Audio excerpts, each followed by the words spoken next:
So, good evening, everyone. So, dear friends, आज हम फिर से डिस्कस करेंगे वही सारी चीज़ें जो हमने कल इंग्लिश में समझी थी। लेकिन कुछ चीज़ें हम आज ऐड करेंगे, उसका कारण क्योंकि कई लोगों ने रिक्वेस्ट की है कि उनको थोड़ा-सा ये जानना है, किसी को कुछ और जानना है। तो उस आधार पर हमने थोड़ा बहुत कुछ और भी एडिट किया है। तो थोड़ी-सी इन्फॉर्मेशन ज़्यादा होगी आज, कल की तुलना में और बाकी सब कुछ वही होगा, जो हमने कल समझा था। आज का हमारा टॉपिक है कि जब किसी को कोरोना होता है, तो उसकी कौन-कौन सी अवस्थाएँ होती हैं? हम कौन-सी अवस्था में ट्रीटमेंट करके, क्या ट्रीटमेंट करके हम अपने आप को बचा सकते हैं? और सबसे मेन तो है जब कोरोना ठीक भी हो जाता है, तो पूरे विश्व में एक प्रॉब्लम बहुत बड़ी कॉमन है कि लोगों को बड़ा मसल्स में पेन होता है, कमज़ोरी होती है, ड्राई कफ़ होता है, कोरोना ठीक होने के बाद भी। तो उसको हम कैसे ठीक कर सकें, वो सब हम आज डिस्कस करेंगे। हालांकि मैंने पूरे डाटा कलेक्ट किए हैं चाइना के अलग अलग हॉस्पिटल्स के, उनके अपने अपने प्रोटोकॉल्स हैं और उन्होंने तो इतना डिटेल में प्रोटोकॉल्स बनाया है कि व्यक्ति बोले कि मुझे ये प्रॉब्लम है, तो यह पता चल जाएगा कि अभी ये कौन सी अवस्था में चल रहा है और उसके आधार पर उसमें कौन से पॉइंट्स लगाकर उसको हम ट्रीटमेंट कर सकते हैं। तो पूरा बताना संभव नहीं है क्योंकि उसमें तो 5 डेज 7 डेज लग जाएंगे, बहुत डिटेल में है। पूरे के पूरे लंग्स को डिस्कस करना पड़ेगा अगर हमने पूरा डिटेल वाला टॉपिक छेड़ दिया तो, और उन रोगों की एक एक अवस्थाओं को डिस्कस करना पड़ेगा। तो हम आज एक दिन में जितना हमारा संभव है और जो हमने कल समझा था उसके बारे में आज हम बात करने वाले हैं। तो चलिए स्टार्ट करते हैं। तो देखिए, चाइना में एक हॉस्पिटल है जिसका नाम है हुबई।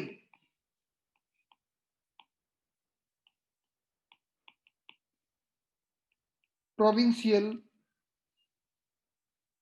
हॉस्पिटल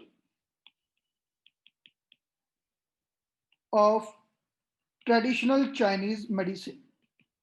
ऐसे और भी कई सारे अलग अलग हॉस्पिटल्स हैं और उनके थोड़े थोड़े अलग अलग प्रोटोकॉल्स हैं और उन प्रोटोकॉल को अप्लाई करके वो लोग सक्सेसफुल ट्रीटमेंट प्लान कर पा रहे हैं। तो अगर हम इसकी बात करें हुबई टीसीएम हॉस्पिटल की, इन्होंने इस रोग को मुख्य रूप से 4 अवस्थाओं में बांटा है।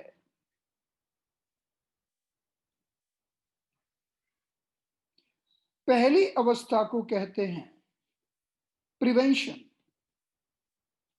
कि अभी आसपास रोग फैल रहा है लेकिन आप बचे हुए हैं, अभी आपके घर में किसी को हो गया है लेकिन आप अभी तक सेफ हैं, तो यह रोग आपको ना हो उसके लिए क्या करना होगा, ये प्रिवेंशन फेज है। यानी आप इससे बच जाएं और आपको कोई प्रॉब्लम ना हो। दूसरी अवस्था है जिसे कहते हैं इन्फ्लुएंजा फेज। इन्फ्लुएंजा फेज या कह सकते हैं अर्ली फेज। तो यह पहली अवस्था और यह दूसरी अवस्था। अब इसमें पेशेंट के अंदर सिम्टम पैदा होंगे। किसी को नाक से पानी बहेगा, फीवर आएगा, बॉडी में पेन होगा, गले में खराश होगी, हवा अच्छी नहीं लगेगी। ऐसे अलग-अलग प्रकार के सिम्टम पैदा होंगे।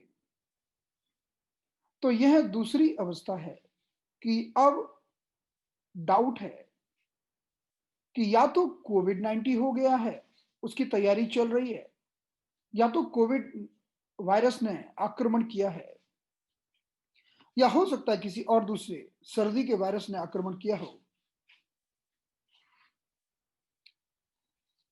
इस अवस्था के बाद जो तीसरी अवस्था आती है, उसे कहा गया है निमोनिया फेज। अब इस अवस्था में व्यक्ति के अंदर बहुत सारा कफ का निर्माण हो गया, उसके लंग्स में निमोनिया हो गया, लोअर निमोनिया हो गया। अब वो और ज्यादा प्रॉब्लम्स महसूस कर रहा है। कोई व्यक्ति जैसे ही लेटता है तो खांसी चालू हो जाती है। कोई व्यक्ति सांस ठीक से नहीं ले पा रहा है। किसी व्यक्ति को वेंटिलेटर लगा हुआ है, उसका ऑक्सीजन लेवल बहुत ज्यादा ड्रॉप डाउन हो गया है। तो ये अवस्था बहुत बड़ी है और इसकी एक बहुत बड़ी स्टडी है। हम इस अवस्था के बारे में भी अलग अलग फेजेज में अलग अलग ट्रीटमेंट करके पेशेंट को ठीक कर सकते हैं, लेकिन इसका अभी डिस्क्रिप्शन करना संभव नहीं है।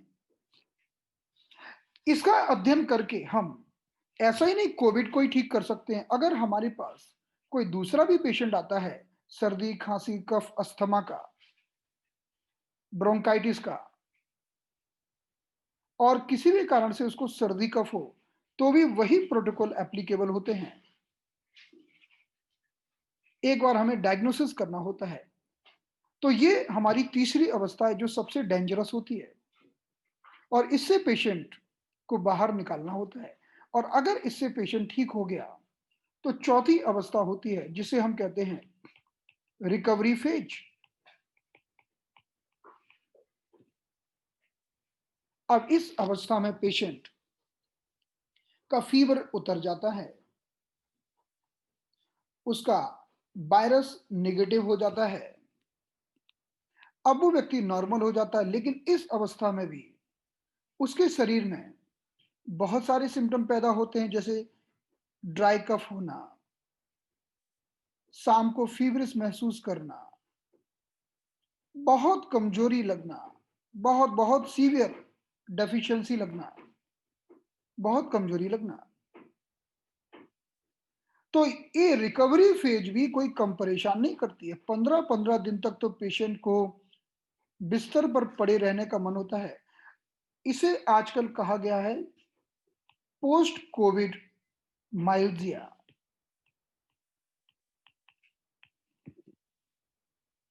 यानी कोविड ठीक होने के बाद होने वाला मसल का पेन, माइल्जिया।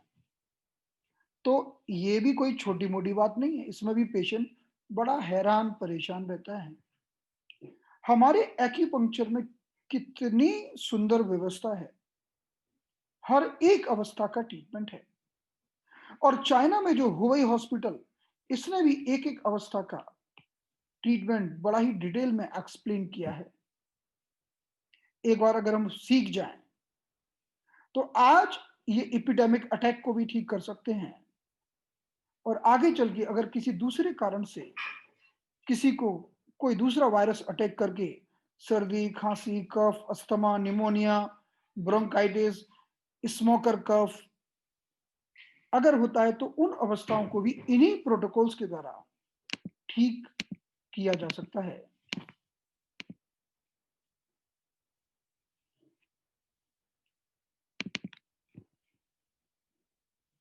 तो इन जब अवस्थाओं की हम बात करते हैं,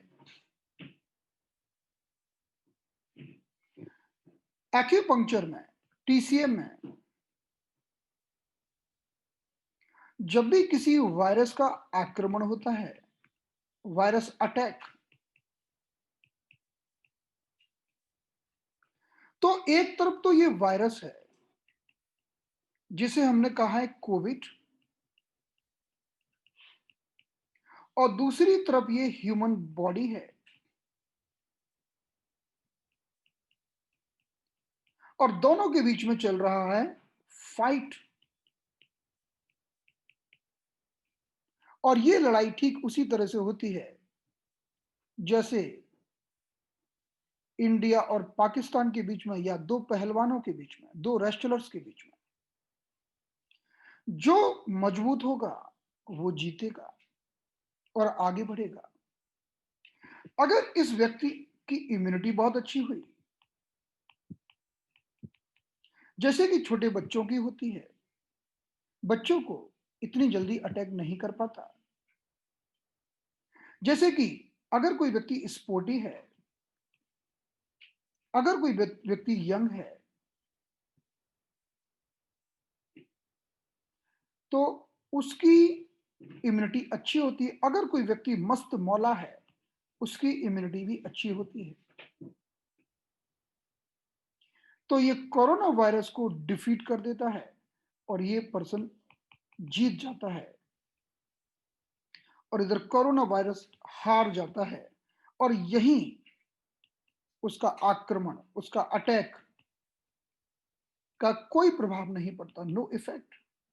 क्या आपको मालूम है कि हमारे शरीर में कितने वायरस रोज आक्रमण करते हैं, लेकिन हमारा डिफेंस सिस्टम, हमारी शरीर की रोग प्रतिकारक शक्ति उससे लड़ती है, और छोटे मोटे वायरस को तो ऐसे ही फेंक कर निकाल देती है। लेकिन जब कोई कोविड-19 जैसा खतरनाक वायरस आक्रमण करता है, तो ये फाइट कुछ ज्यादा चल सकती है। अगर आपकी इम्यूनिटी अच्छी हुई, तो आपके ऊपर कोई प्रभाव नहीं पड़ेगा। तो अगर इम्यूनिटी अच्छी थी, तो इस आक्रमणकारी ने कुछ नहीं कर पाया, और इसको निकाल कर बाहर फेंक दिया गया। लेकिन किसी कारणवश अगर इम्यून सिस्टम कमजोर है, इम्यून सिस्टम वीकर है, अगर व्यक्ति ओल्ड है, ओल्ड पर्सन, अगर उसको पहले से ही कफ, अस्थमा, ब्रोंकाइटिस ऐसी कोई बीमारी है, अगर उसको डायबिटीज या हार्ट की कोई डिसीज है, तो ऐसे लोगों की रोग प्रतिकारक शक्ति कम हो जाती है। और माना कि कोई भी प्रॉब्लम नहीं है, एकदम से शरीर पूरा स्वस्थ है, लेकिन वो व्यक्ति बहुत ज्यादा तनाव लेता है, एंजाइटी लेता है। माना कि कोई डॉक्टर है, वो सारा दिन पेशेंट देखता है, लेकिन अपनी हेल्थ के लिए ना तो प्राणायाम करता है, ना एक्सरसाइज करता है। माना कि कोई सीए है,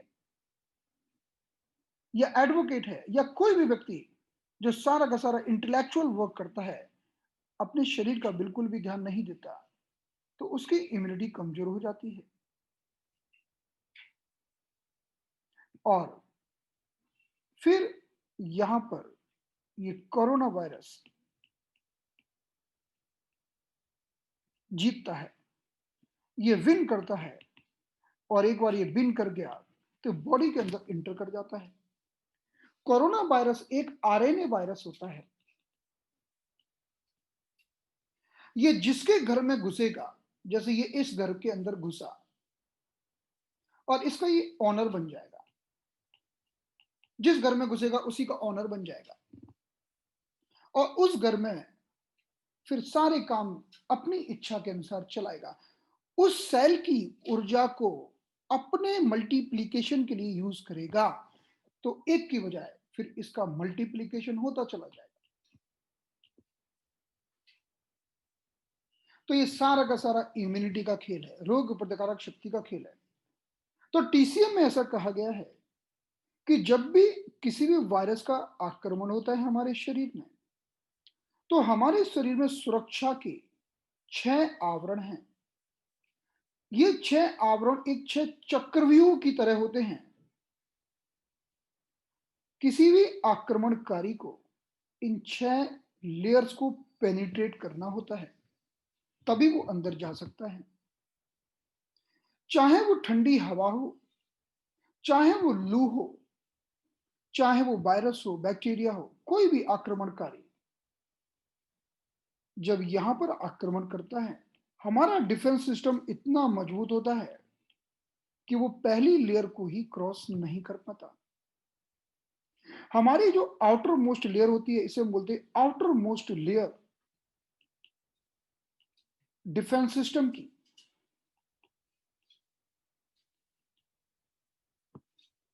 ये आउटर मोस्ट लेयर हमारे संपूर्ण शरीर के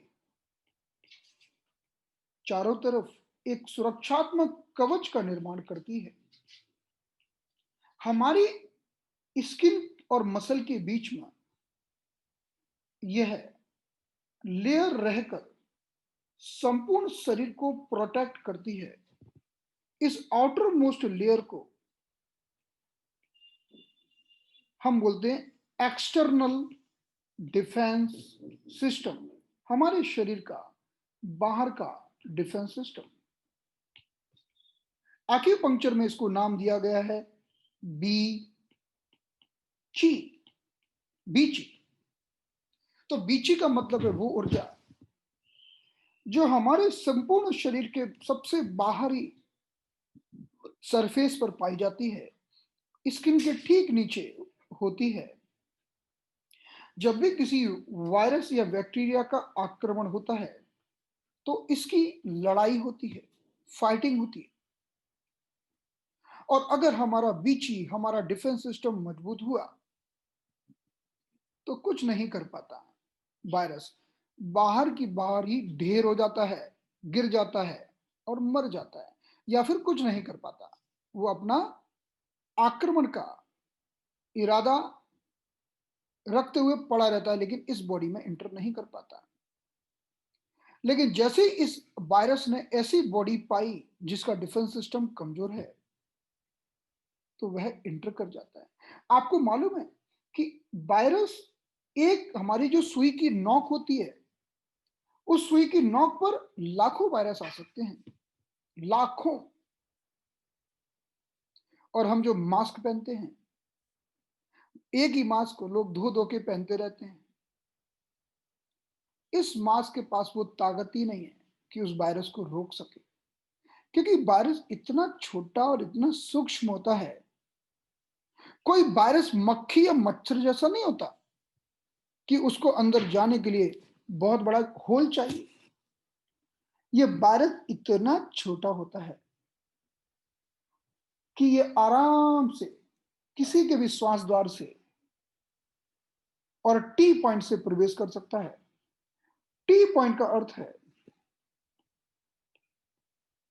इसे हम टी पॉइंट कहते हैं। देखिए दोनों आंखें, ये टी का आकार है, टी, ये टी का आकार बन गया। यानी ये आंखों से, नाक से और मुख से भी प्रवेश कर सकता है, माउथ से। इसे हम कहते हैं टी पॉइंट। और मुख्य रूप से मास्क का इंपॉर्टेंस तो उन लोगों के लिए है जिनको हो गया है कोरोना, जिनको है, तो वो तो कफिंग करके दूर तक नहीं फैला रहे।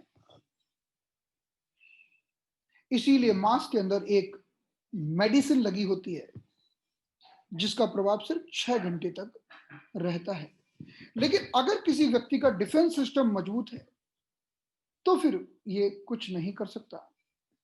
तो हमारे शरीर का जो आउटर मोस्ट डिफेंस सिस्टम है, इसे हम कहते हैं ताई यांग। ताई यांग का अर्थ है स्मॉल इंटेस्टाइन और यूरिनरी ब्लैडर। अर्थात स्मॉल इंटेस्टाइन और यूरिनरी ब्लैडर मिलकर हमारा आउटर मोस्ट डिफेंस सिस्टम का निर्माण करते हैं। और जब भी कोई वायरस ने आक्रमण किया, तो सबसे पहले लड़ाई होती है वायरस की और हमारे ताइयांग की, क्योंकि ताइयांग हमारा आउटर मोस्ट डिफेंस सिस्टम है और वायरस एक बाहरी आक्रमणकारी है। जो विदेश से आया है। तो बाहरी आक्रमणकारी ने ताइयांग के ऊपर आक्रमण किया, और ताइयांग अर्थात स्मॉल इंटेस्टाइन और यूरिनरी ब्लैडर। तो ये लड़ाई चलती है।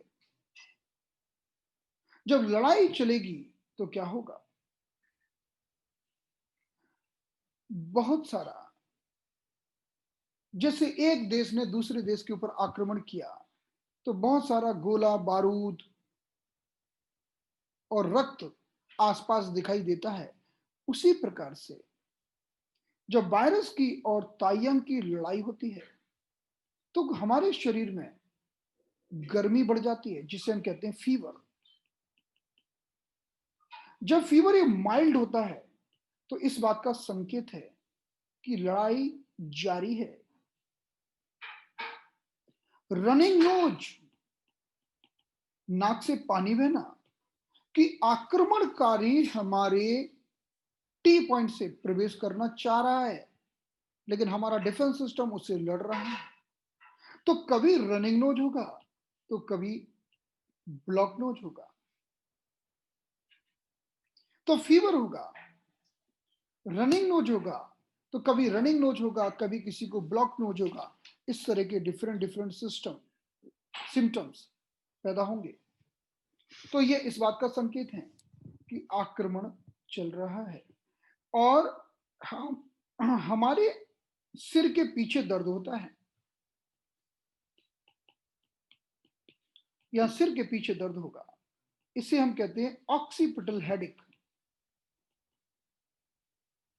सिर के पीछे दर्द होना, क्योंकि हमारा यूरिनरी ब्लैडर मेरिडियन यहीं से तो होकर नीचे जाता है, यूरिनरी ब्लैडर मेरिडियन।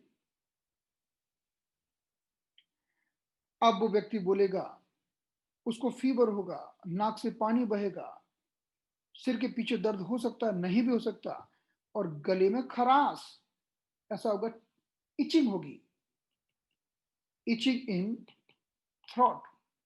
यह इस बात का संकेत है कि अभी फाइटिंग चालू है। और जैसे ही आपको ये सारे सिम्टम्स मिले, कि पेशेंट आया, बोला डॉक्टर साहब मुझे फीवर आ रहा है, हल्का हल्का नाक से पानी बह रहा है, गले में खराश है और छींकें आ रही हैं, स्नीजिंग, तो यह इस बात का संकेत है कि कुछ गड़बड़ हो सकती है। अभी तो छींकों की तो बात ऐसी हो गई है कि आपको बताऊं कि अभी कोरोना के समय एक फॉरेनर था कोई, वो इंडिया में फंस गया। एक फॉरेनर था, वो इंडिया में फंस गया। तो वो फॉरेनर लेडी ने को कुछ नहीं मिला, तो वो मेरे घर पर आकर रही कुछ महीने तक। तो उसके बाद थोड़े से होटल्स वगैरह ओपन हुए, तो हम उसको लेके गए। उसने कहा कि अभी थोड़ा सा माहौल ठीक हो रहा है, और चलो एक काम करते हैं कि मुझे आप अब होटल बुक कर दो मेरे लिए। तो हमने उसके लिए होटल बुक किया। उसने होटल के गेट पर छींक दिया, आछी। होटल के मालिक ने रिवॉल्वर निकाली इमीडिएट, और कहा यहां से जाओ। यानी ऐसा मैंने पहली बार देखा लाइफ में। छींकने पर इतनी घबराहट, छींकने पर लोगों के मन में इतना फियर। तो जब भी कोई व्यक्ति छींकता है, उसकी नाक से पानी बहता है, रनिंग नोज होती है या ब्लॉक नोज होती है, गले में खराश होती है, गले में खुजली आती है, यह पहली अवस्था है। इसे हम कहते हैं द अटैक ऑफ वायरस। कहां पर हुआ है? ऑन तायांग।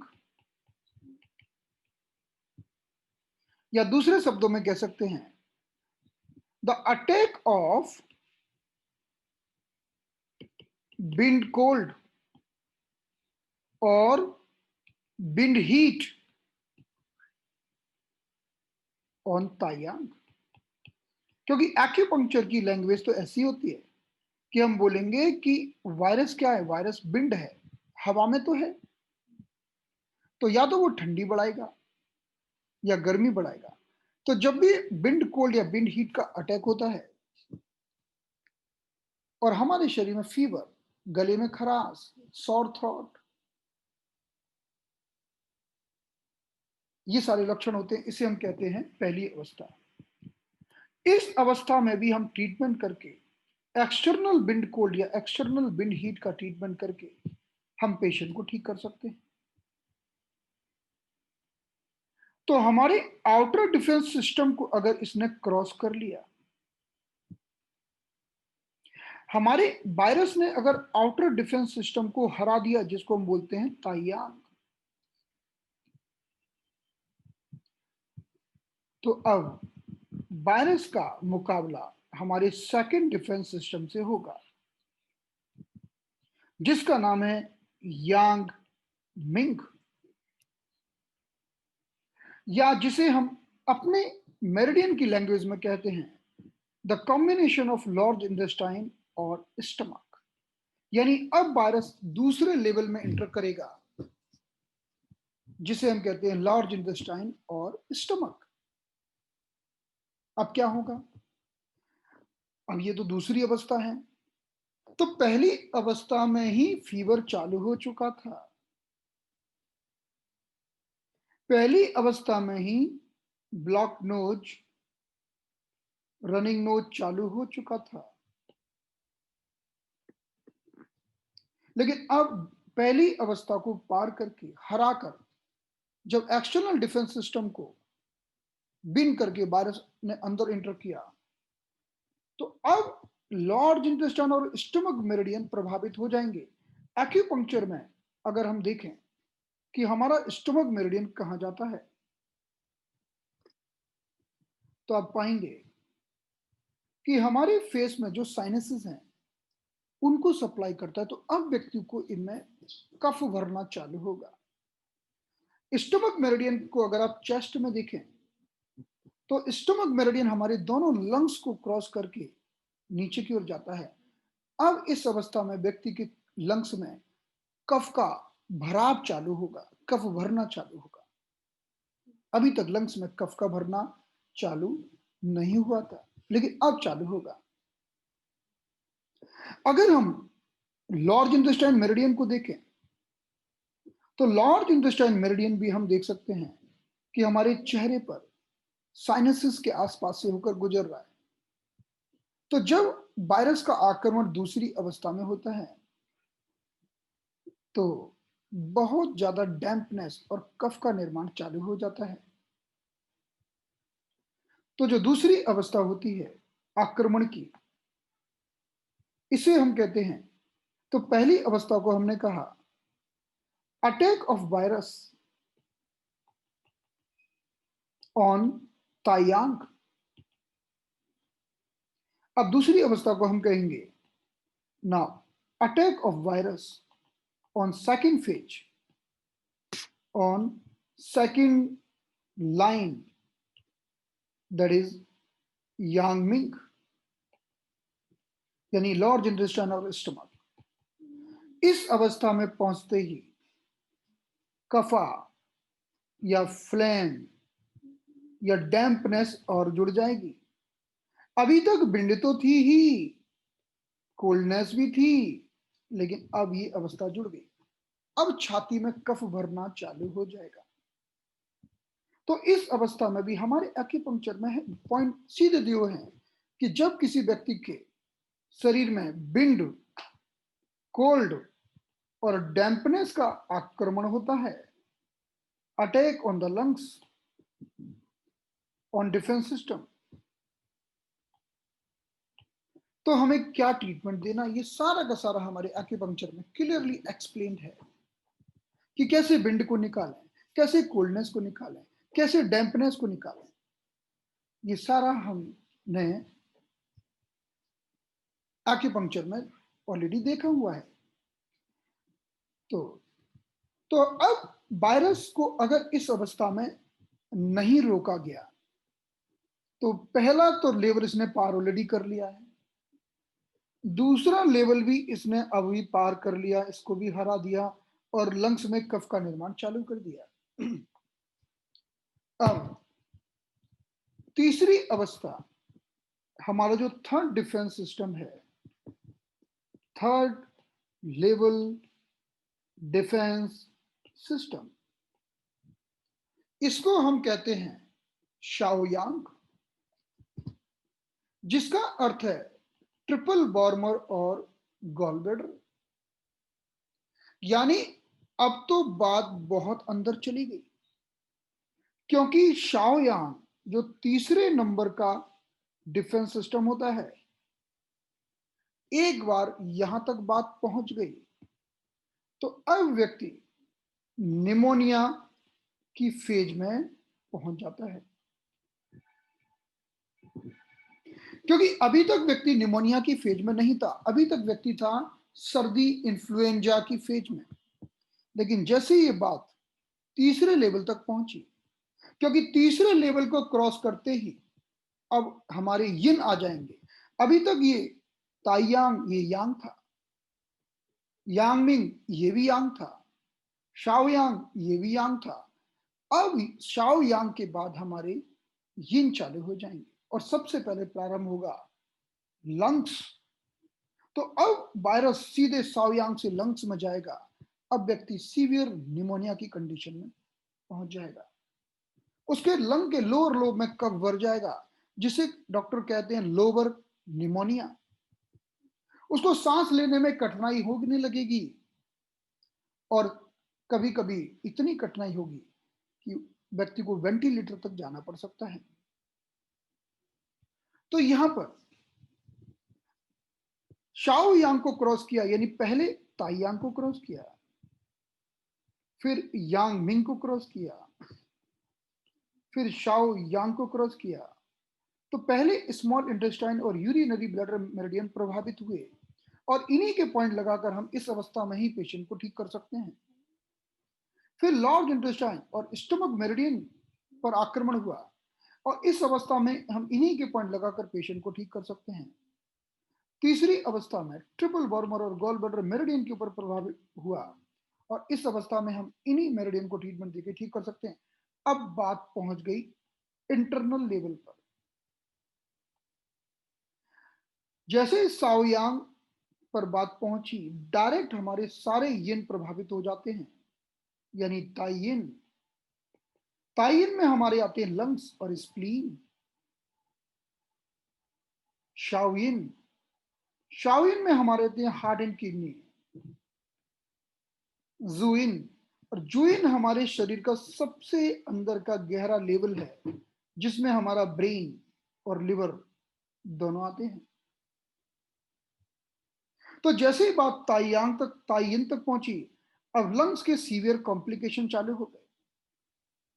बात हार्ट तक पहुंची तो हमारी ब्लड वेसल्स के अंदर ब्लॉकेज बनने लग गए। तो डॉक्टर ने फिर, इसीलिए आपने देखा होगा कि डॉक्टर एक ब्लड को पतला करने की भी दवा देते हैं, क्योंकि हार्ट के अंदर ब्लॉकेज चालू हो जाते हैं।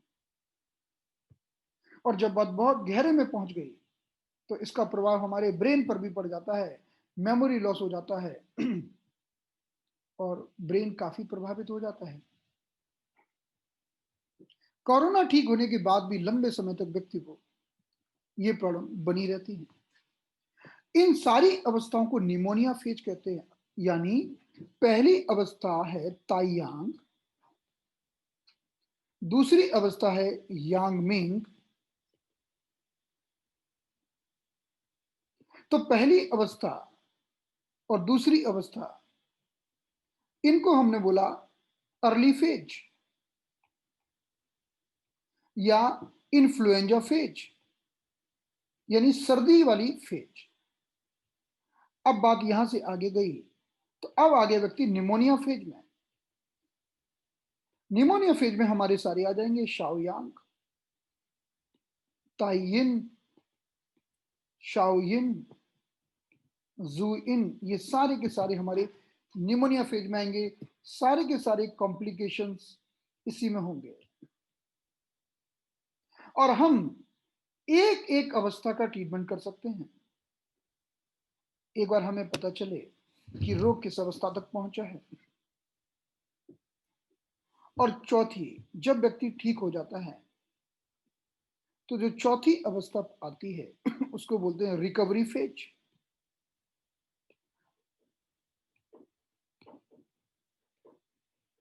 और जब व्यक्ति रिकवरी फेज में होता है तब भी उसको फीवरिस, कई वीक्स तक फीवरिस रहता है, लो ग्रेड फीवर उसको बना रहता है, उसको ड्राई कफिंग, सूखी खांसी होती रहती है, उसका बॉडी का लिक्विड सूख जाता है, लिक्विड बॉडी का ड्राई हो जाता है, तो ड्राई स्किन, ड्राई माउथ और स्किन की प्रॉब्लम चालू हो जाती है। क्यों चालू हो जाती है? क्योंकि बॉडी का लिक्विड सूख जाता है।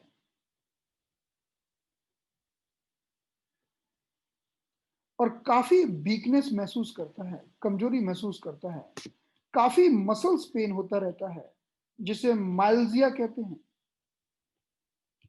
तो ये कुछ सिम्टम्स रिकवरी फेज में बने रहते हैं। इस अवस्था में भी हम ट्रीटमेंट करके व्यक्ति को एक अच्छे लेवल तक ठीक कर सकते हैं। तो चलिए अब हम बात करते हैं कि हम क्या कर सकते हैं इस पेशेंट के लिए। तो सबसे पहली बात आती है प्रिवेंशन की, कि कोरोना होए ना, उसके लिए क्या करूं। इसके लिए एक्यूपंक्चर में कहा गया है, जो हुबई हॉस्पिटल है उन्होंने प्रोटोकॉल दिया है कि अगर आप स्टमक 36 पर मोक्सा करते हैं कम से कम 15 मिनट और कम से कम ट्वाइस ए डे, तो आपको कोई भी वायरस आक्रमण नहीं कर सकता, क्योंकि आपकी इम्यूनिटी इतनी स्ट्रांग हो जाती है। स्टमक 36 को कहते हैं नेचुरल स्टीरॉयड या स्टीरॉयड पॉइंट, जो हमारे शरीर की रोग प्रतिकारक शक्ति को बहुत लिफ्ट करता है। और इसके साथ आपको CV6 और CV12 इन दो पॉइंट्स पर 10 से 12 मिनट के लिए मोक्सा करना है, और ये भी ट्वाइस ए डे, दिन में 2 बार आप ये करेंगे तो ऐसा नहीं है कि आपको सिर्फ कोरोना नहीं होगा, बल्कि आपका शरीर बहुत हेल्दी और स्वस्थ रहेगा। आपके ऊपर किसी भी तरह का कोई भी वायरस आक्रमण नहीं कर सकता, अगर आप स्टमक 36 को, CV6 को और CV12 को मोक्सा करते हैं। तो चलिए मैं आपको एक बार इनकी लोकेशन दिखाता हूं। अभी मैं आपको पॉइंट का डेमोन्स्ट्रेशन कर रहा हूं। सबसे पहले मैं आपको दिखाता हूं स्टमक 36 की लोकेशन। स्टमक 36 को हम एक्यूपंक्चर में स्टीरॉयड पॉइंट भी कहते हैं, क्योंकि ये हमारे शरीर में बहुत अच्छी मात्रा में इम्यूनिटी को बढ़ाता है, रोग प्रतिकारक शक्ति को बढ़ाता है। अगर हम इस इमेज को देखें तो इस इमेज के आधार पर अगर हमारा ये घुटना है तो हम जानते हैं कि घुटने के कॉर्नर में ये आंखें जैसी बनी होती हैं। ये बाहरी आंख को हम कहते हैं स्टमक 35। और इसी पॉइंट से अगर हम 4 फिंगर नीचे चले जाते हैं, 4 फिंगर्स, तो हमें अगला बिंदु मिलता है जिसका नाम है स्टमक 36। स्टमक 36, स्टमक 36 को ही हम स्टीरॉयड पॉइंट कहते हैं। और स्टमक 36 को हम अगर 15 मिनट मोक्सा करें तो ये मोक्सा आप उन लोगों को भी कर सकते हैं जिनको अक्सर सर्दी खांसी होने की संभावना बनी रहती है। जैसे कई बार हमने देखा है कि कुछ लोगों को छोटी छोटी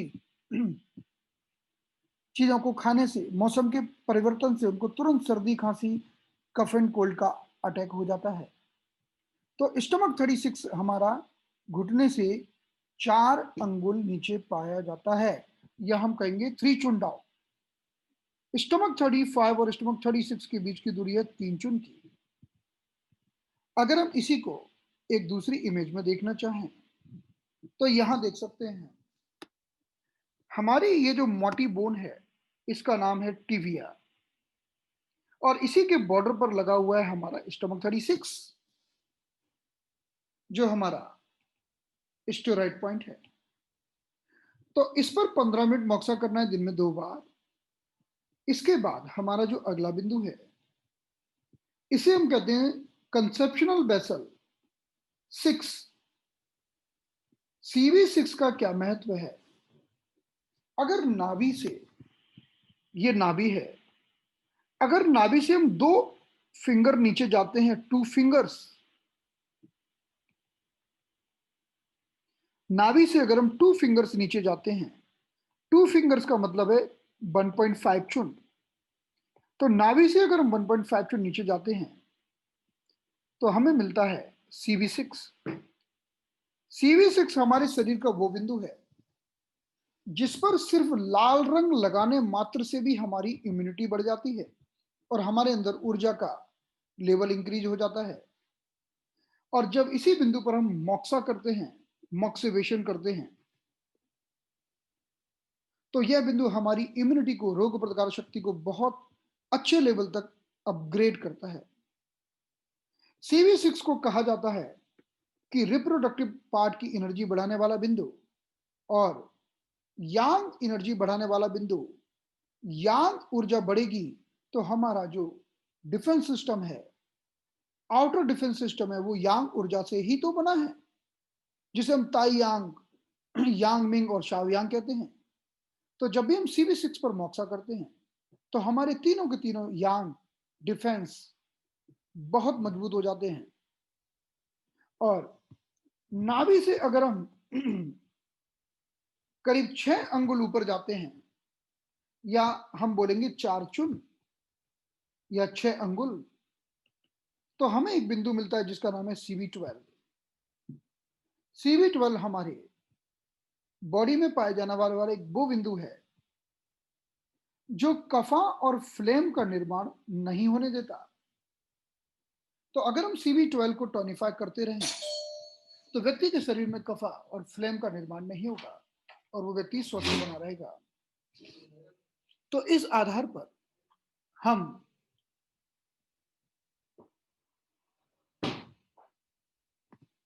इस आधार पर हम CV6, CV12,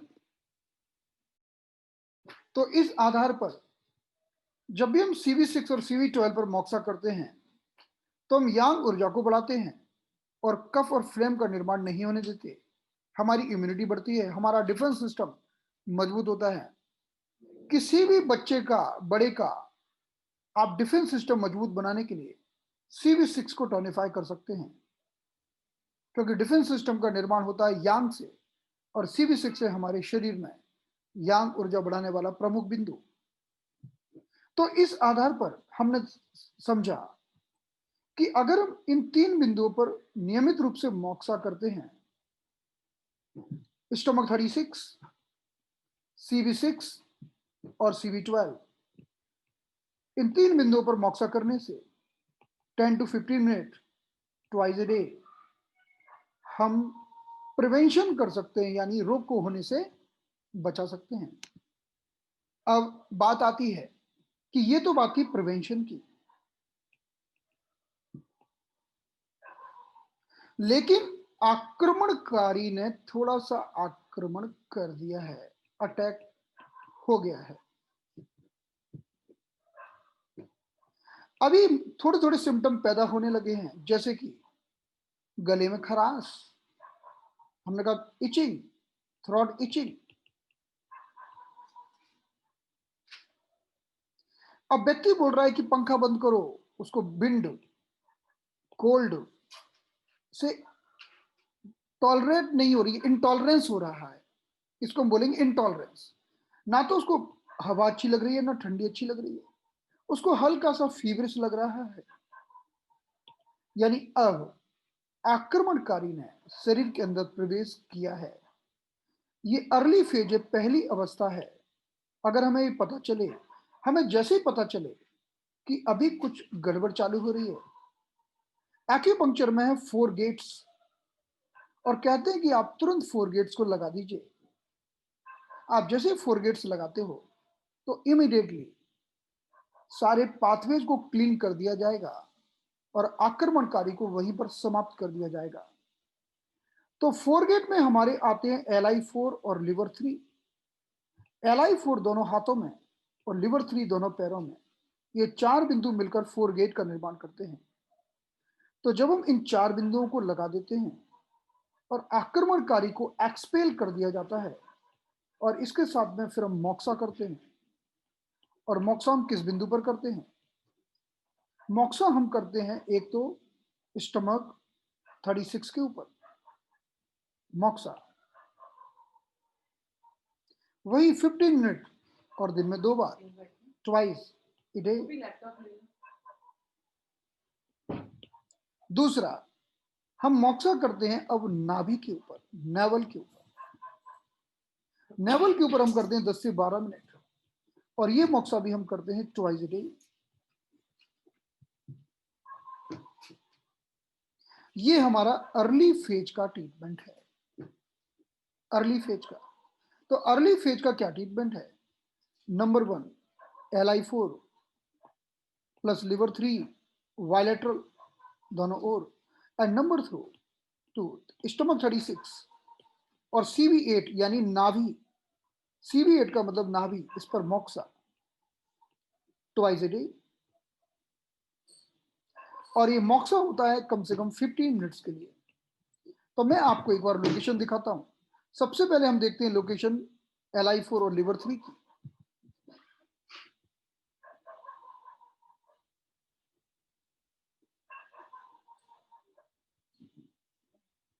तो देखिए, अगर हम इस हाथ में देखें तो ये हमारे हाथ का अंगूठा है, अंगूठा, और ये हमारे हाथ की इंडेक्स फिंगर है। अब हम अगर नीचे जाएं तो यह है हमारा फर्स्ट मेटाकार्पल बोन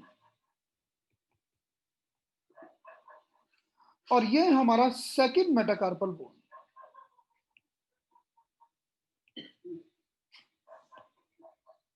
और इन दोनों के बीच में यह एक मसल है। इस मसल का नाम है इंटरोशियस मसल, इंट्रोशियस मसल। इसी मसल के ठीक बीचों बीच हमारा यह LI4 पॉइंट पाया जाता है। LI4 हमारे शरीर का बहुत ही अच्छा पेन किलर पॉइंट है और इसके बहुत सारे प्रयोग हैं।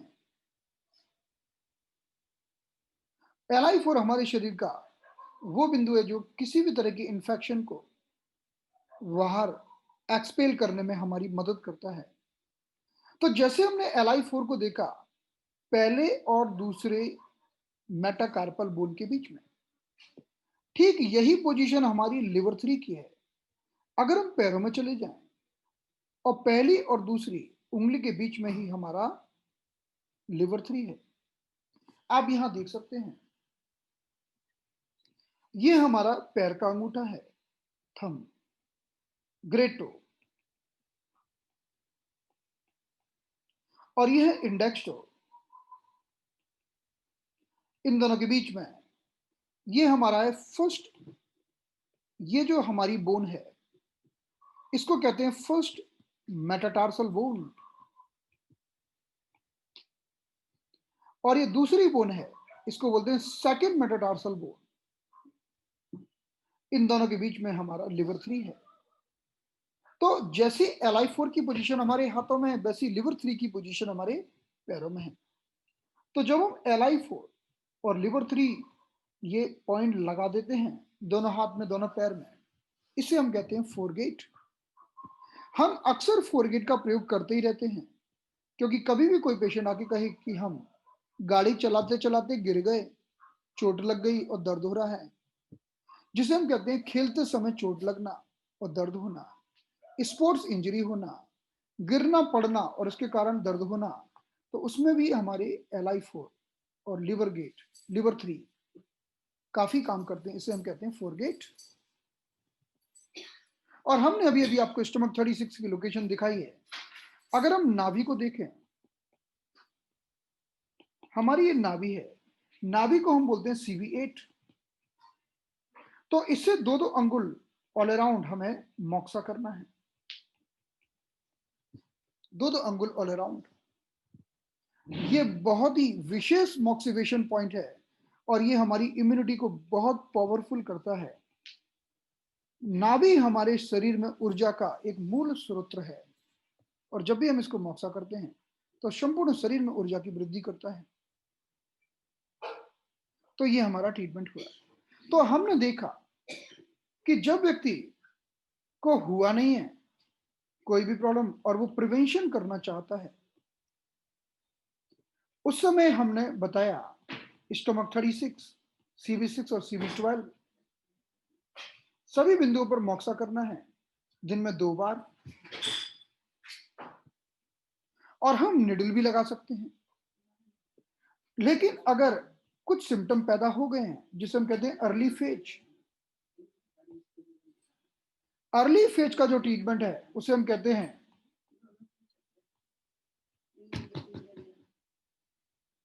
अर्ली गेट का जो ट्रीटमेंट उसे हम कहते हैं 4 गेट, LI4 और लिवर 3, वायलेट्रल और स्टमक 36 और CV8 यानी नाभि नेवल, इन पर मोक्सा। तो ये करके हम अभी भी बहुत कुछ कर सकते हैं।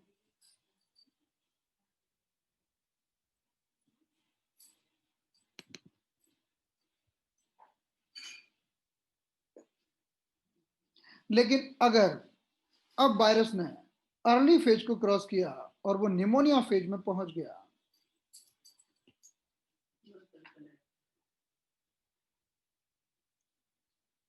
तो इसकी तो बहुत सारी अवस्थाएं हैं और अलग अलग अवस्थाओं के अलग अलग ट्रीटमेंट हैं, जिसके बारे में अभी हम बात नहीं करेंगे। फिर जब पेशेंट रिकवर होता है तो लास्ट जो फेज होती है जिसे हम कहते हैं रिकवरी फेज। अब हम बात करते हैं रिकवरी फेज की। इतनी दवाइयां खा खा के और इतना अटैक झेल झेल के पेशेंट के शरीर का पूरा लिक्विड सूख जाता है, लिक्विड ड्राई हो जाता है। तो लिक्विड ड्राई होता है, हमारे शरीर में जो लिक्विड का मूल स्रोत है वो है स्टमक। इसे हम एक्यूपंक्चर की लैंग्वेज में कहते हैं स्टमक यिन डेफिशिएंसी, यानी स्टमक के अंदर यिन डेफिशिएंसी, या दूसरे शब्दों में हम कहेंगे स्टमक फ्लूइड डेफिशिएंसी। पेट के अंदर का जो लिक्विड था वो सूख गया। क्यों सूख गया? इतनी एंटीबायोटिक खाकर, दवाइयां खाकर। तो जब स्टमक यिन सूख जाएगा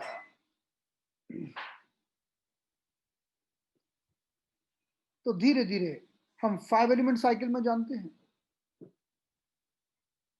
हमारा स्टमक अर्थ एलिमेंट में आता है, फिर हमारा लंग्स और लार्ज इंटेस्टाइन आता है।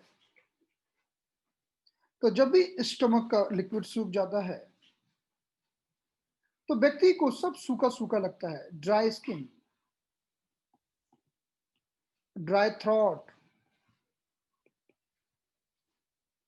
और स्किन की मल्टीपल प्रॉब्लम्स होती हैं। गला सूखता रहता है और ड्राई कफ,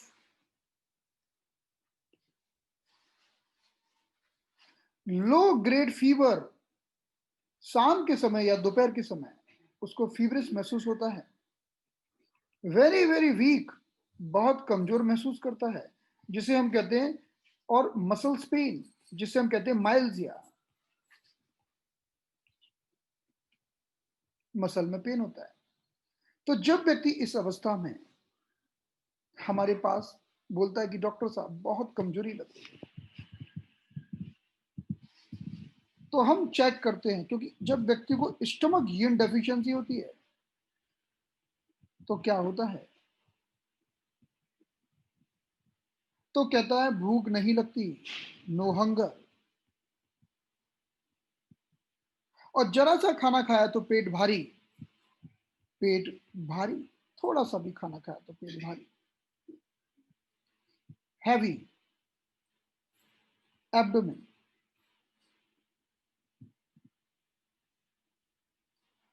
तो इस अवस्था में जब व्यक्ति को भूख नहीं लगती, पेट भारी हो जाता है और सारा शरीर सूखा सूखा सूखा, ड्राई ड्राई ड्राई ड्राई महसूस होता है, तो हम स्टमक 36, स्प्लीन 3, स्प्लीन 6 और CV12, इन पॉइंट्स को टोनिफाई करके, इन पॉइंट्स को ट्रीटमेंट देकर हम स्टमक का यिन इंप्रूव करते हैं। तो हमारा यह स्टमक यिन डेफिशिएंसी का ट्रीटमेंट है जो हमें सबसे पहले करना होता है, क्योंकि जब भी शरीर में लिक्विड सूखता है तो लिक्विड का मास्टर है स्टमक। तो स्टमक यिन डेफिशिएंसी का ट्रीटमेंट करके हमें लिक्विड को बढ़ाना होता है और ये 4 बिंदुओं को टोनिफाई करके हम स्टमक का यिन बढ़ा सकते हैं। जैसे स्टमक का यिन बढ़ेगा तो वो व्यक्ति जो भी खाना खाएगा उसी से ऊर्जा का निर्माण होना चालू हो जाएगा, क्योंकि अभी तो वो कुछ भी खाए लेकिन पेट सूखा है, तो पेट अपना काम ही ठीक से नहीं कर पा रहा है, तो कुछ भी खाए लेकिन शरीर को लगता नहीं, और इसी कारण से बहुत कमजोरी आती है। तो कई बार क्या हो रहता है कि स्टमक यिन इतना डेफिशिएंट हो जाता है, फिर जब हमारा स्टमक यिन डेफिशिएंट होता है तो हमारा लंग यिन भी डेफिशिएंट हो जाता है। उसके 2 कारण हैं। पहला कारण यह है कि 5 एलिमेंट साइकिल में, 5 एलिमेंट साइकिल में हमारा स्टमक मदर है और लंग्स एंड लार्ज इंटेस्टाइन सन है। तो मदर अगर स्टारवेशन में चली जाएगी, भूखमरी में चली जाएगी, तो धीरे धीरे उसका प्रभाव हमारे लंग्स और लार्ज इंटेस्टाइन में होगा, तो लंग भी ड्राई हो जाएंगे। और दूसरा कि जब भी हम कोई भी खाना खाते हैं तो खाना पहले जाता है पेट में, स्टमक में, फिर स्टमक में ही खाने का एब्जॉर्प्शन होता है और पहुंचता है लंग्स को। जब स्टमक ही सूखा है, स्टमक इनडेफिशिएंट है, तो यह प्रक्रिया ठीक से आगे नहीं बढ़ेगी और आगे जाके लंग भी सूखने लगेगा। लंग को जो कुछ भी मिलता है पेट से ही तो मिलता है। आप कुछ भी खाना खाओ, फिर उस खाने को ही ऊर्जा में परिवर्तित किया जाता है और वो लंग्स को भेजी जाती है। ऊर्जा को सबसे पहले लंग को ही भेजा जाता है। तो अब अगर लंग ड्राई हो गया या लंग का लिक्विड सूख गया, उसे हम कहते हैं लंग इनडेफिशिएंसी। तो क्या होगा? तो व्यक्ति की चमड़ी बहुत सूखी सूखी होगी, skin is dry, dry throat, dry mouth, dry cough, ये सब कुछ ड्राई ड्राई ड्राई रहो उसको होगा। ये सारे लक्षण होते हैं जब व्यक्ति का कोरोना ठीक हो जाता है, लेकिन बाद में इन सब चीजों से सफर करता रहता है। और थोड़ा थोड़ा बुखार, फीवर, कब? In the afternoon. और उसका गला सूखेगा, गला सूखेगा, प्यास लगेगी, थर्स्ट। तो जब किसी व्यक्ति कोई आपके पास आके गए, डॉक्टर साहब स्किन का ट्रीटमेंट करो, कोरोना ठीक हो गया लेकिन स्किन में प्रॉब्लम रह गई। स्किन में प्रॉब्लम क्यों रह गई? क्योंकि स्किन में ड्राइनेस है। तो आपको लंग यिन डेफिशिएंसी का ट्रीटमेंट करना होगा। तो इसमें हम जो पॉइंट अप्लाई करते हैं, ये लंग यिन डेफिशिएंसी के हमारे जो पॉइंट्स होते हैं वो कौन से होते हैं? Lung 9, lung 10, urinary bladder 30, conception vessel 4 और कंसेप्शन वेसल 12, किडनी 6 और गवर्निंग वेसल 12। हम इसमें लंग 10 को सेडेट करते हैं और बाकी सारे पॉइंट को टोन करते हैं। तो लंग 10 में नीचे लिख देता हूं, लंग 10 यहां से हटा देता हूं।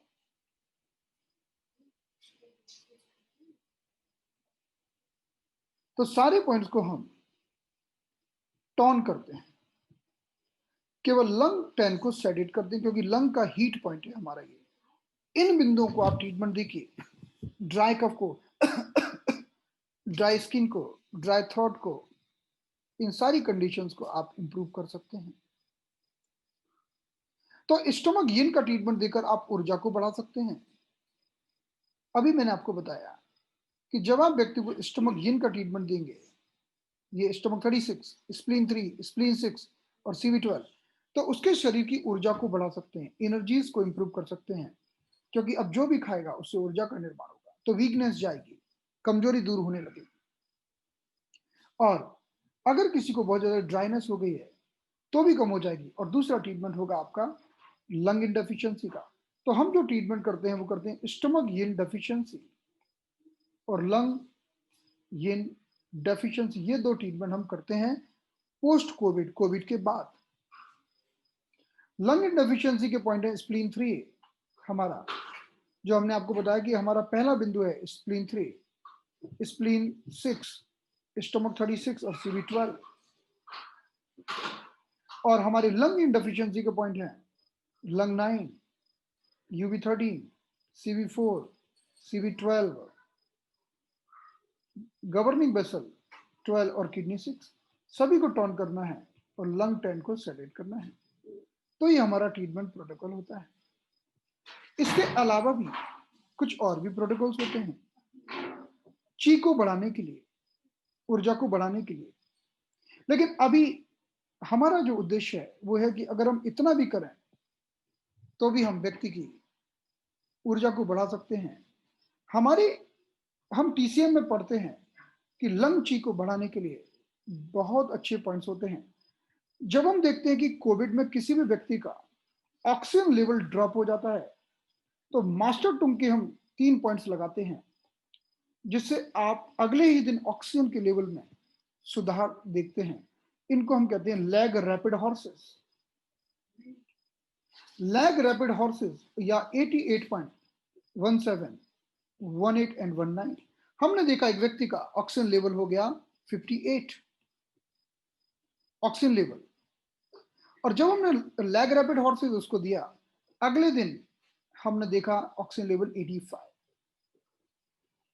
Without hospitalisation, without changing any medicine, anything. तो 88.17, 18 एंड 19 ये मास्टर टूम के लैग रैपिड हॉर्सेस हैं। दे आर वेरी इफेक्टिव, बहुत अच्छे हैं ऑक्सीजन लेवल इंप्रूव करने के लिए। तो बस इतना ही है। ऐसे तो बहुत कुछ है जो हम डिस्कस कर सकते हैं, लेकिन आज हमारा थोड़ा सा समराइज करने का मन था तो हमने किया। अभी आपके मन में कोई प्रश्न है तो आप पूछ सकते हैं। जिसको एक्यूपंक्चर नहीं आता उसको थोड़ा कम समझ में आया होगा, क्योंकि हम थोड़ा सा एक्यूपंक्चर टर्म्स का यूज कर रहे हैं, यिन डेफिशिएंसी, यांग डेफिशिएंसी। लेकिन जिन्होंने एक्यूपंक्चर की स्टडी की है उनके लिए बड़ा आसान रहा होगा। उनको तो एकदम समझ में आ गया होगा।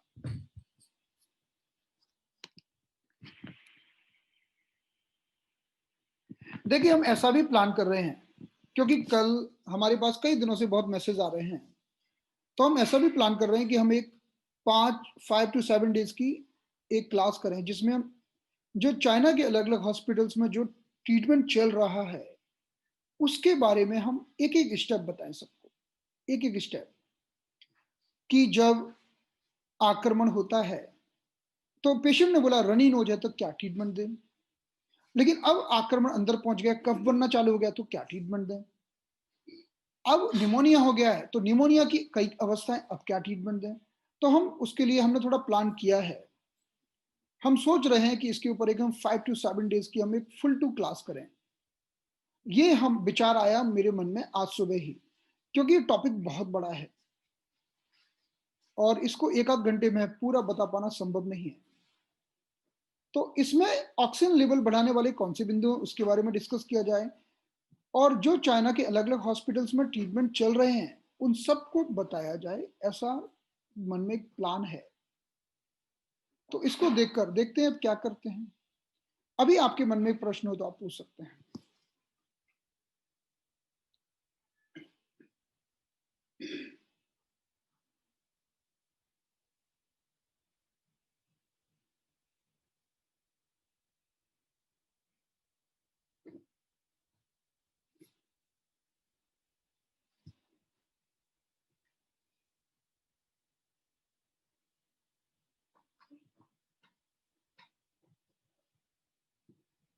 एक मिनट, क्या क्वेश्चन है? एक मिनट, शुरू से देखता हूं मैं। हाँ जी,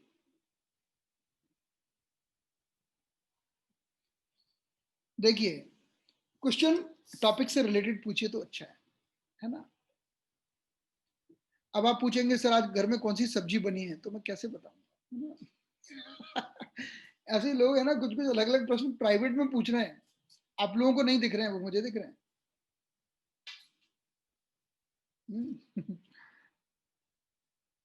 भाई आलू की सब्जी बनी है, आइए, we are most welcome. What happened?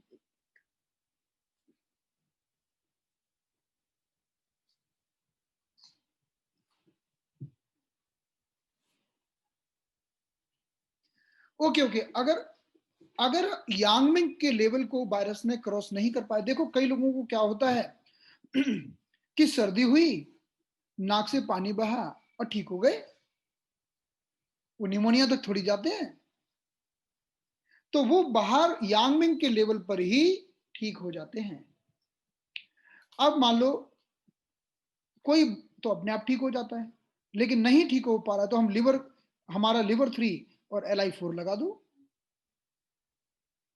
हम 2 बार भी कर सकते हैं जब ऐसा आक्रमण हो, सुबह शाम। तो हमने थोड़ी हेल्प कर दी, तो उस समय ही आक्रमण समाप्त हो गया।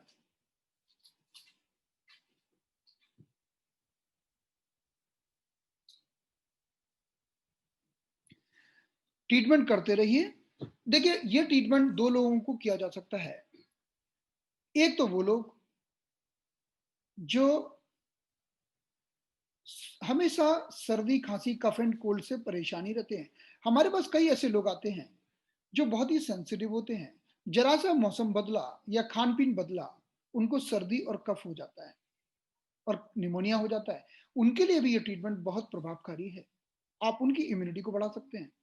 आप उनको मॉक्सा स्टिक दे सकते हैं और उनको कह सकते हैं कि धीरे धीरे सुबह शाम करते रहना, और आप उनको 3 दिन में एक बार बुला लो या 7 दिन में एक बार बुला लो और उनको होमवर्क दे दो कि सुबह शाम मॉक्सा करते रहो। तो वो पेशेंट आके बोलेगा अभी बहुत अच्छा लग रहा है, अब मुझे बार बार सर्दी खांसी का अटैक नहीं हो रहा है। उसका एनर्जी लेवल बढ़ेगा, उसकी स्प्लीन मजबूत होगी। स्प्लीन हमारे कंसंट्रेशन को, फोकस को बढ़ाती है, तो उसकी एकाग्रता इंप्रूव होगी, उसको बहुत फायदा मिलेगा। कफा और फ्लेम का निर्माण बंद हो जाएगा। करते रहिए। अगर कोई व्यक्ति को अभी अभी अर्ली सिम्टम्स हुए हैं, आप 3 दिन करोगे तो व्यक्ति ठीक हो जाएगा, 3 डेज। लेकिन प्रिवेंशन के लिए थोड़ा थोड़ा करते रहो।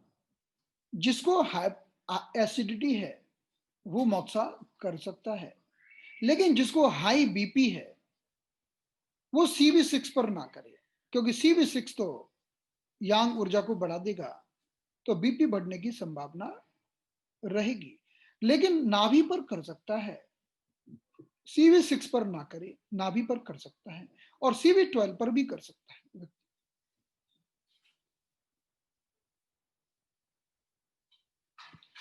जी, अगर आप कहेंगे तो हम आपको रिकॉर्डिंग जरूर देंगे, आपकी इच्छा के ऊपर डिपेंड करता है। नहीं नहीं, सबको ही देंगे, सबको। देंगे नहीं तो आप लोग परे तो गड़बड़ कर देंगे, इसलिए देना पड़ेगी।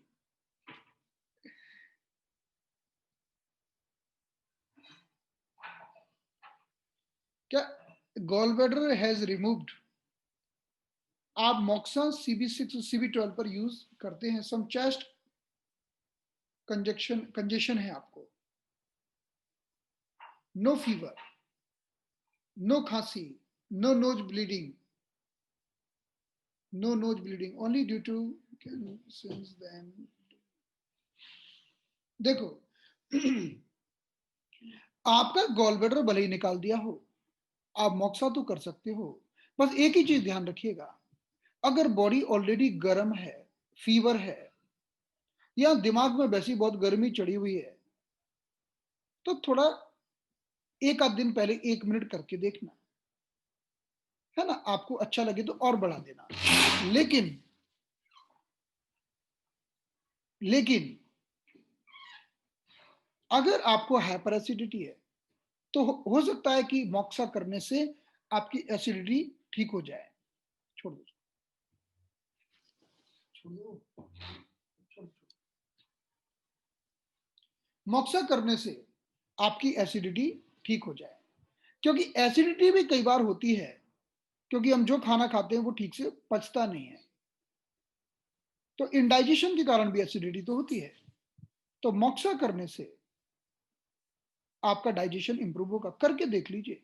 अगर आपको डाउट है गर्मी बढ़ी हुई है तो पहले एक आध मिनट करिए, फिर अच्छा लगे तो बढ़ाइए।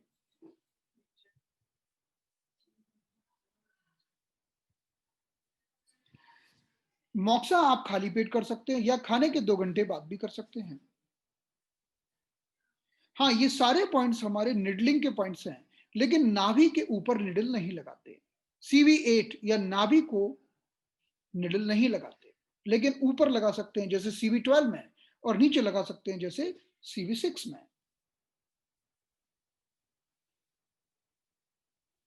4 गेट्स को हमें सेडेट करना होता है, क्योंकि जब भी कोई आक्रमणकारी ने आक्रमण किया, उस समय उसका आक्रमण नष्ट करने के लिए, लड़ने के लिए हम सेडेट करते हैं। सेडेट, देखिए LU5 पॉइंट बहुत अच्छा है, लेकिन वो हम निमोनिया फेज में डिस्कस करते हैं। निमोनिया फेज में तो कफ को नीचे उतारते हैं। तो कैसे उतारते हैं? पहले लंग 1 लगाते हैं तो नीचे उतरता है, फिर लंग 5 लगाते हैं तो और नीचे उतरता है, फिर लंग 7 लगाकर एकदम नीचे उतार देते हैं। तो pneumonia phase step by step phase होती है, और उसके द्वारा हम कफ को नीचे उतार देते हैं। नीचे उतारने का मतलब है कि लंग से निकाल देते हैं। और सही ट्रीटमेंट करके आप पेशेंट को बिल्कुल हॉस्पिटलाइजेशन से बचा सकते हैं, क्योंकि हम देख रहे हैं कि एक बार पेशेंट हॉस्पिटल पहुंच गया फिर तो बहुत बुरी हालत होती है। सारा वेंटिलेटर, ऑक्सीजन, वो मतलब पेशेंट कैसे बच बचा के आता है वो हम ही जानते हैं बाद में। तो पहले तो हमारी कोशिश होना चाहिए कि हॉस्पिटलाइजेशन की जरूरत ही ना पड़े। आप वैसे ही ऑक्सीजन लेवल उसका इतना इंप्रूव कर दो। हमने आपको बताया कि लेग रैपिड हॉर्सेस इतने अच्छे पॉइंट है ना कि एक सिटिंग में ऑक्सीजन लेवल बढ़ता है। वो इफेक्ट हो सकता है आपको 12 घंटे में दिखे। ऐसा नहीं होगा कि आपने अभी पॉइंट लगाया अभी कभी इफेक्ट दिख गया, लेकिन आपने अभी पॉइंट लगाया और आपको हो सकता है इफेक्ट सुबह तक दिखे। मैंने तो लगाया 58 ऑक्सीजन लेवल, 58, जो काफी कम है। ट्रीटमेंट दिया, सुबह देखा तो 85, बहुत अच्छा है। और कई पेशेंट्स पर हमने अप्लाई करके देखा। कुछ लोगों ने पूछा था कि ऑक्सीजन लेवल बढ़ाने के लिए क्या करें, उनको भी मैंने बताया, उनका भी अच्छा फीडबैक आया। आप भी लगाइए, आप भी मुझे फीडबैक दीजिए कि आपका क्या रिजल्ट मिलता है।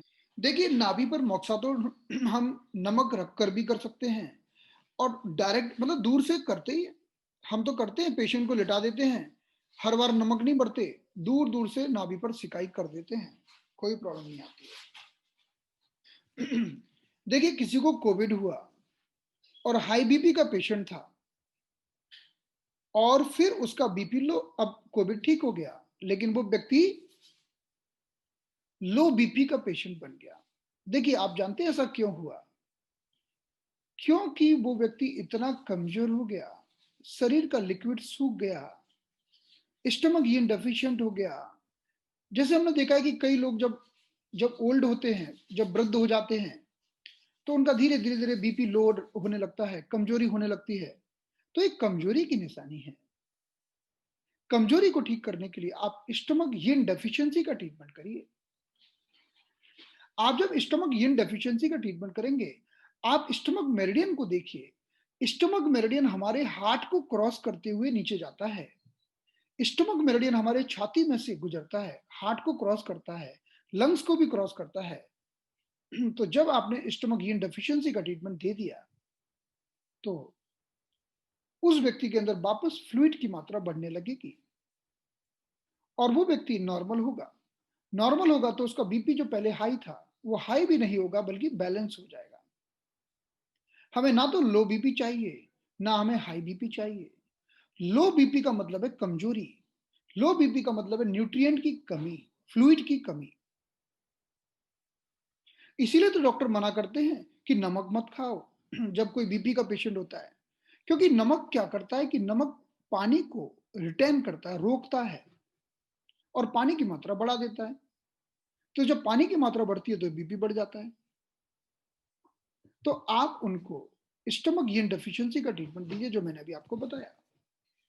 देखिए, वेंटिलेटर से बचाना है तो लेग रैपिड हॉर्सेस अच्छा काम करते हैं, क्योंकि वेंटिलेटर की जरूरत कब पड़ती है? जब ऑक्सीजन लेवल बहुत ज्यादा ड्रॉप डाउन कर जाता है। नॉर्मल ऑक्सीजन लेवल 92 94 के ऊपर होना चाहिए। अगर 98 तक होता है तो बहुत अच्छा है। आप लोग चेक करोगे तो आप सबका 96 98 94 ऐसा आएगा। लेकिन जब व्यक्ति को कोविड होता है तो व्यक्ति का ऑक्सीजन लेवल नीचे गिरने लगता है। इसीलिए इसको कहते हैं हैप्पी हाइपोक्सिया। जानते हैं हैप्पी हाइपोक्सिया? अब आप सोचोगे कि एक तो ऑक्सीजन लेवल कम हो रहा है और हम बोल रहे हैं हैप्पी। हैप्पी का मतलब क्या है? कि व्यक्ति को ऑक्सीजन लेवल नीचे गिरता है और पता ही नहीं चलता, वो स्माइल करता रहता है। बाकी किसी कंडीशन में ऑक्सीजन लेवल गिरेगा तो तुरंत पता चल जाएगा। ये कोविड में तो ऑक्सीजन लेवल काफी ड्रॉप डाउन कर जाता है और पता ही नहीं चलता, इसलिए कहते हैं हैप्पी हाइपोक्सिया। हमारे पास लेग रैपिड हॉर्सेस हैं। लेग रैपिड हॉर्सेस, नाम देखिए, लेग रैपिड हॉर्सेस।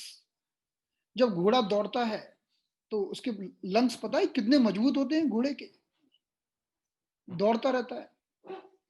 तो जब कोई व्यक्ति लेग रैपिड हॉर्सेस लगाता है तो उसके लंग्स भी वैसे ही मजबूत हो जाते हैं।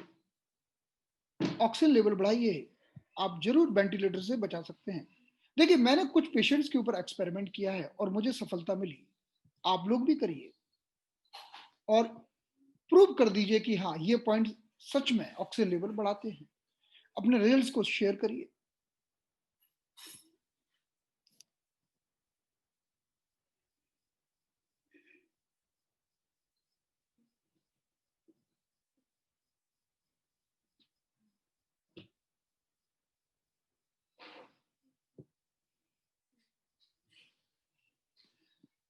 तो जैसे कि जिसे हम कहते हैं कि पोस्ट कोविड माइल्जिया, कि अब वो तो ठीक हो गया कोविड, लेकिन व्यक्ति को मसल्स पेन हो रहा है, भयंकर जॉइंट्स में पेन हो रहा है, मसल्स में पेन हो रहा है। तो क्या करें? अब इसको ठीक करने के लिए क्या करना चाहिए? देखिए, जब व्यक्ति को, पहले तो आपको स्टमक हीन डेफिशिएंसी का ट्रीटमेंट देकर थोड़ा सा लिक्विड बढ़ाना पड़ेगा। लिक्विड तो सूखेगा ही, और ऐसा नहीं कि कोविड वाले का ही लिक्विड सूखता है। एक व्यक्ति को मलेरिया डेंगू हो जाए और वो गरम गरम दवाइयां खाए और ठीक हो जाए, लेकिन उसके बाद भी उसका मुंह सूखा, पेट सूखा, कमजोरी, थकान जो 8 10 दिन तक बनी रहती है, वो क्यों होती है? क्योंकि स्टमक हीन डेफिशिएंट हो जाता है। तो स्टमक हीन डेफिशिएंसी का ट्रीटमेंट आपको करना होगा। तो जैसे ही आप स्टमक हीन डेफिशिएंसी का ट्रीटमेंट कर देंगे तो लिक्विड भर जाएगा और वो व्यक्ति नॉर्मल होने लगेगा। अब बात आती है कि जॉइंट पेन को हम कैसे ठीक करें।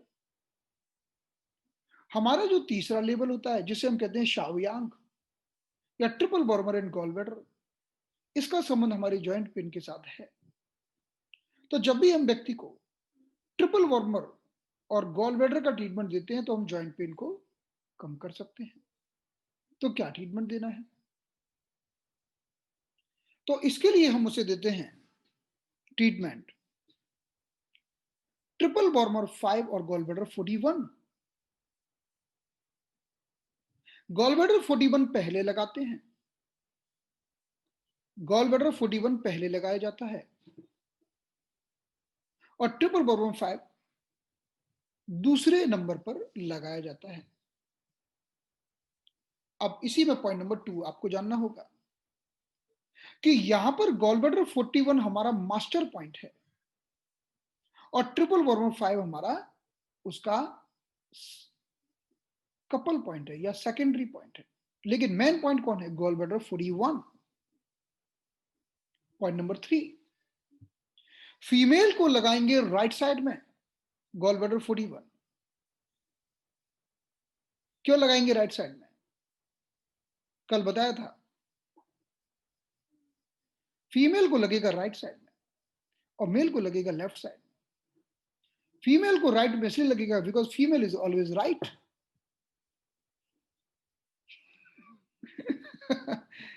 है ना? देखो, याद रखने के लिए थोड़ा थोड़ा आपको ऐसे करना ही पड़ेगा, है ना? वैसे सच में राइट भी होती है। So female is always right. तो मास्टर पॉइंट हमेशा राइट में लगेगा फीमेल्स का, जिसे हम कहते हैं गॉल ब्लैडर 41, और कपल पॉइंट अपोजिट साइड में लग जाएगा। इतना करने मात्र से मल्टीपल जॉइंट्स पे कम होने लगता है। लेकिन जब मेल की बात आएगी तो मेल में लगेगा गॉल ब्लैडर 41 लेफ्ट साइड में। बस इतना आपको ध्यान रखना है। अब एक अगली और लास्ट कंडीशन इसमें, अगर किसी को बीपी लो है तो फिर हम ऐसा नहीं करेंगे। तो ये कंडीशन ऐसी नहीं होगी जो हमने बताई है। लो बीपी का पेशेंट है अगर, तो हम क्या करेंगे कि फीमेल में ट्रिपल बोरमर 5 लगाएंगे राइट में। अब हमारा ट्रिपल बोरमर 5 मैन बन जाएगा। फीमेल में लगेगा triple burner 5 in the right side, और फिर कपल हो जाएगा गॉल ब्लैडर 41। इससे लो बीपी के पेशेंट को कोई नुकसान नहीं होगा, बल्कि उसका बीपी भी मेंटेन बना रहेगा, ना हाई होगा ना लो होगा। ऐसे ही मेल की बात करेंगे तो मेल में भी ट्रिपल बोरमर 5 लेफ्ट में लगेगा। बहुत ज्यादा कंफ्यूजन तो नहीं हो गया ना इसमें? चलो ठीक है। तो इसके द्वारा हम मल्टीपल जॉइंट पेन को कम कर सकते हैं। और देखिए क्या होता है कि थोड़ा सा डायग्नोसिस कर लो तो और मजा आता है। डायग्नोसिस कर लो तो कैसे? आपने जब पहले उसको स्टमक गेन डेफिशिएंसी का ट्रीटमेंट दिया ना, बहुत सारा पेन तो उससे ही कम हो जाएगा उसका। आप ऐसा मत समझिए कि स्टमक का ट्रीटमेंट देंगे तो कुछ पेट में अच्छा होगा, नहीं। स्टमक गेन डेफिशिएंसी का ट्रीटमेंट देने से ही शरीर में ताकत आएगी, स्प्लीन भी मजबूत होगी, जॉइंट का पेन भी ठीक होगा, स्पाइन भी मजबूत होगी। क्योंकि स्प्लीन हमारे डिस्क को ताकत देती है। जो दो वर्टिब्रा के बीच में गादी होती है डिस्क, उसको ताकत कौन देता है? उसको ताकत स्प्लीन देती है।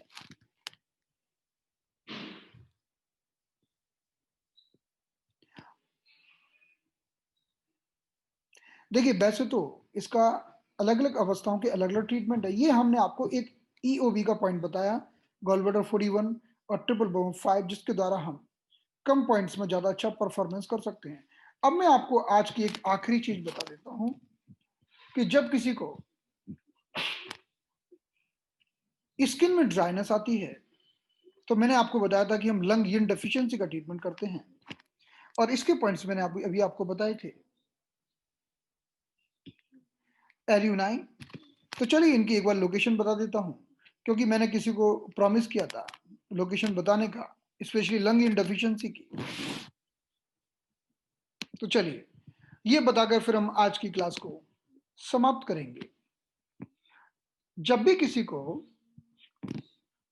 लंग में लिक्विड सूख जाता है, जिसे हम कहते हैं लंग इनडेफिशिएंसी, और ड्राइनेस ड्राइनेस पैदा हो जाती है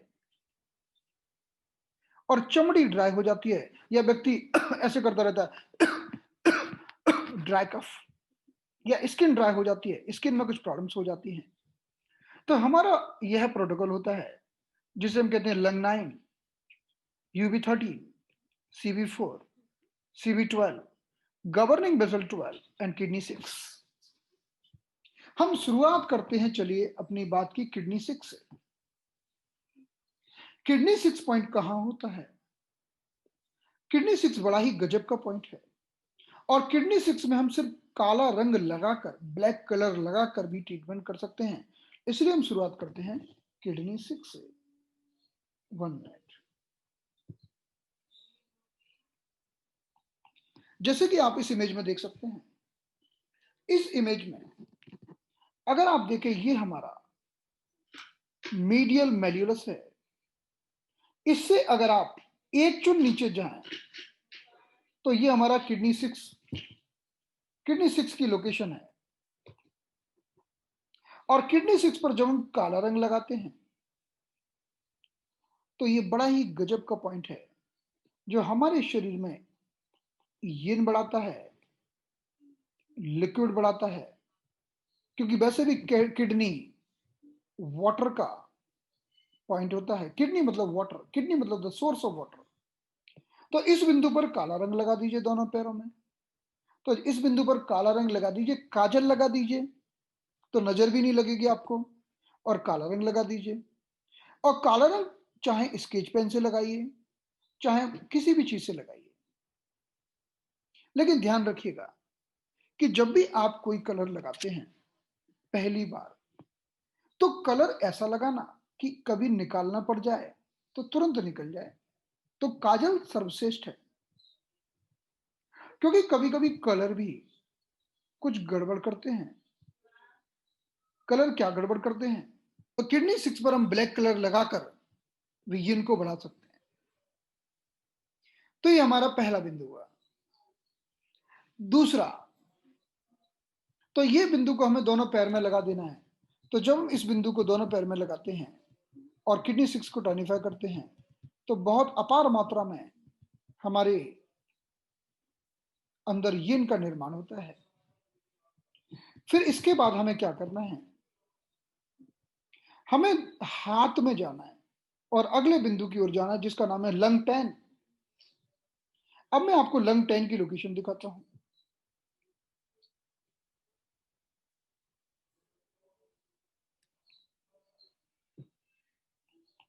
जैसे कि आप इस इमेज में देख सकते हैं, हमारी ये जो मसल है इसका नाम है थीनर मसल, और हमारा ये जो मेरिडियन है इसका नाम है लंग मेरिडियन। और लंग मेरिडियन हम जानते हैं, यहां पर हमारी हथेली में बीचों बीच ये लंग 10 बिंदु होता है। लंग 10 लंग का फायर पॉइंट है, और फायर का रंग होता है लाल। और फायर को बुझाना हो, कम करना हो, तो उसका रंग होता है काला। तो इस बिंदु पर भी जब हम ब्लैक कलर लगाते हैं तो यह भी हमारे बॉडी में अग्नि को शांत करता है और लिक्विड के प्रमाण को बढ़ाता है। तो दोनों हाथों में हमें इस लंग 10 पर भी काला रंग लगा लेना है, लंग 10 बिंदु के ऊपर। तो हमारा एक हुआ किडनी 6 और दूसरा हुआ लंग 10। इन दोनों पर हम ब्लैक कलर लगाएंगे। ये हमारे शुरू के पॉइंट्स हो गए। फिर इसके बाद जो हमारा तीसरा पॉइंट होगा, हमारी कलाई पर, ये हमारी कलाई है। कलाई पर इधर की ओर ये बिंदु होता है, इसका नाम है लंग 9। इस लंग 9 पर या तो हम निडल लगा सकते हैं, या मटर का दाना लगा सकते हैं, या चने का दाना लगा सकते हैं, या फिर हम मैग्नेट लगाकर इस पॉइंट को टोनिफाई कर सकते हैं लंग 9 के ऊपर। तो लंग 9 पॉइंट को हमें इस तरह से स्टिमुलेट करना होगा। या फिर आप सिर्फ, अगर मेल हैं, अगर आप मेल हैं तो अपने राइट हैंड की इंडेक्स फिंगर इस बिंदु पर रखिए 1 से 3 मिनट के लिए ऐसे, तो भी यह पॉइंट टोनिफाई हो जाएगा। क्योंकि मेल के लिए राइट इंडेक्स फिंगर से टोनिफिकेशन होता है और फीमेल के लिए लेफ्ट इंडेक्स फिंगर से टोनिफिकेशन होता है। अगर फीमेल के हाथों से हमें करना हो टोनिफिकेशन, जैसे कोई मेल है उसको ट्रीटमेंट लेना है, अगर वो खुद ट्रीटमेंट दे रहा है तो अपनी इंडेक्स फिंगर का यूज करेगा और LU9 को टोनिफाई करेगा। लेकिन सपोज उसकी वाइफ ट्रीटमेंट दे रही है या कोई फीमेल उसको ट्रीटमेंट दे रही है, तो वो लंग 9 के ऊपर कौन सी उंगली को रखेगी अगर फीमेल है तो? क्योंकि फीमेल में लेफ्ट इंडेक्स फिंगर टोनिफिकेशन करती है। तो लेफ्ट इंडेक्स फिंगर को आप रखकर भी 1 से 3 मिनट रखकर टोनिफिकेशन कर सकते हैं इस बिंदु का। तो इस तरह से हमने देखा, हमने 3 बिंदु को टोनिफाई कर दिया, 2 पर काला रंग लगा दिया, और एक बिंदु पर हमने क्या किया, हमने मेथी मटर का चने का दाना लगा दिया, या हमने उंगली से टॉनिफाई कर दिया। फिर हमारे शरीर में जो बहुत शानदार यिन का पॉइंट होता है, आप ये देखिए, अगला बिंदु,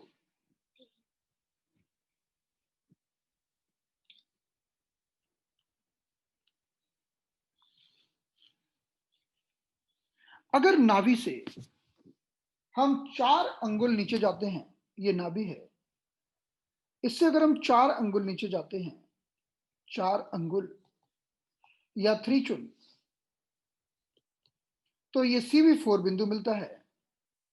CV4 पॉइंट हमारे शरीर का बहुत ही महत्वपूर्ण पॉइंट है। इस पर भी हमें उसी तरह से इंडेक्स फिंगर को रखकर इस बिंदु को टॉनिफाई करना है।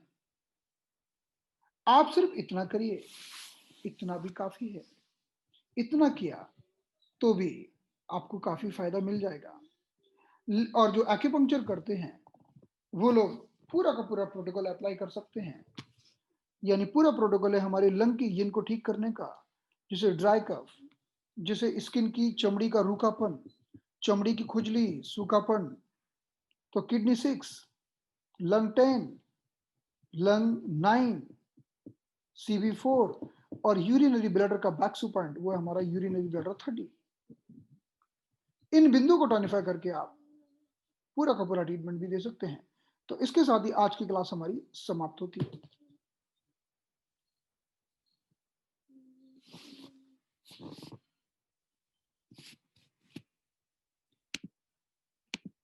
मेरे ख्याल से थोड़ा थोड़ा समझ में आया होगा। थोड़ा थोड़ा आया समझ में? Very good. तो thank you so much everyone. इसकी रिकॉर्डिंग मैं आपको दे दूंगा सभी को, आप देख लीजिएगा। और मौका लगेगा तो मैं प्लान करूंगा कि कोविड के ऊपर एक पूरे वीक की एक क्लास की जाए और इसको बहुत ही डिटेल में समझा जाए। और उस क्लास के द्वारा आप सिर्फ कोविड का ही ट्रीटमेंट नहीं करेंगे, बल्कि किसी भी तरह के लंग डिसऑर्डर्स का, सर्दी खांसी कफ एंड कोल्ड का, निमोनिया की अलग अलग अवस्थाओं का, वायरसेस के आक्रमण का, जो अभी वायरस आए हैं उनका, और जो आगे आने वाले उनका ट्रीटमेंट कर सकेंगे। Thank you so much. अब हम मिलेंगे फिर से। Good night.